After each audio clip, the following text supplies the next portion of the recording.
মনে হয় যে খাল হচ্ছে একটা ডাস্টবিন আর কি। এই মন মানসিকতা আমাদেরকে বেরিয়ে আসতে হবে। আমরা যারা খালকে সবসময় বর্জ্য ফেলার জন্য ব্যবহার করি, তাদেরকে সংযত থাকতে হবে, সতর্ক থাকতে হবে এবং তাদের সকলের সহযোগিতা লাগবে। কিন্তু এই প্রকল্প আশা করি বাস্তবায়ন শেষ হয়ে যাবে এই বছরের শেষের দিকে। তখন এটা পরিপূর্ণভাবে আমরা এটা রেজাল্ট পাবো। আমরা আমি আগেও বলেছি 130টা প্রত্যেকটি খালকে এটার আওতায় আনা হয়েছে এবং এটার আউটলেট বৃষ্টি কত হলে কত পানি ফ্লো হবে, এটার আউটলেট বঙ্গোপসাগরে কত গিয়ে পড়বে, সব হিসাব নিকাশের মধ্যে আছে। এটা একটা হাইড্রোগ্রাফিক একটা ব্যাপার আছে এখানে, সেটাকে আমরা মাথায় রেখেছি। তারপরে জোয়ার ভাটার ব্যাপার আছে, এখানে স্লুইস গেটের ম্যানেজমেন্টের একটা ব্যাপার আছে। তো সার্বিকভাবে আমি চট্টগ্রামবাসীকে, আমার নেতৃবৃন্দ এখানে সবাই আছে, মন্ত্রীরা আছেন, সবাইকে আশ্বস্ত করতে চাই এই প্রকল্প সঠিকভাবে আমরা সম্পাদন করতে পারলে এই বছরের শেষে, ইঞ্জিনিয়ার সাহেব ঠিক আছে না, এই বছরের শেষ থেকে আগামীতে চট্টগ্রামের জলাবদ্ধতার একটা বড় ধরনের সমাধান হবে। ইতিমধ্যে অনেকগুলো কাজ সিটি কর্পোরেশন করেছে, সিডিএ করেছে এবং এগুলোর ফলে কাজগুলোর প্রপার সমাপ্তি ঘটতেছে না।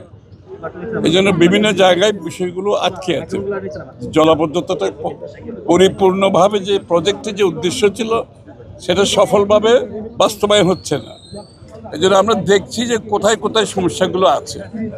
এখানে কিছু কিছু জায়গা, সরকারি জায়গার মধ্যে অনেকে বাড়িঘর করেছে, এগুলো সরাতে হচ্ছে, এগুলো রিটেনিং ওয়াল দিতে হচ্ছে, এগুলোর গভীরতা বাড়াতে হচ্ছে, এগুলো প্রশস্ততা বাড়াতে হচ্ছে। সার্বিকভাবে চট্টগ্রামে 130টা যে খাল আছে, প্রত্যেকটি খালকে মাথায় রেখে এই পানি নিষ্কাশন ব্যবস্থাটা করা হচ্ছে। কারণ ওই পিসমিল বেসিসে কিছু করে এটা রেজাল্ট পাওয়া যাবে না।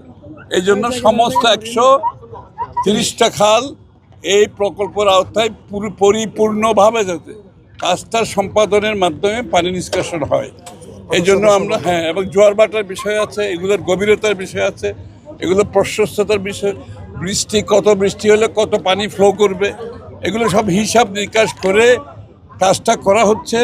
এবং কাজ শেষ হওয়ার পরে আমরা আশা করছি চট্টগ্রামের থেকে জলাবদ্ধতা একদম যদি শেষ, এগুলো তার বলতে এমন কোনো সময় বৃষ্টি হয়, সাময়িক হতে পারে, কিন্তু দীর্ঘস্থায়ী কোনো জলাবদ্ধতা থাকবে না, এটা আমরা বিশ্বাস করি।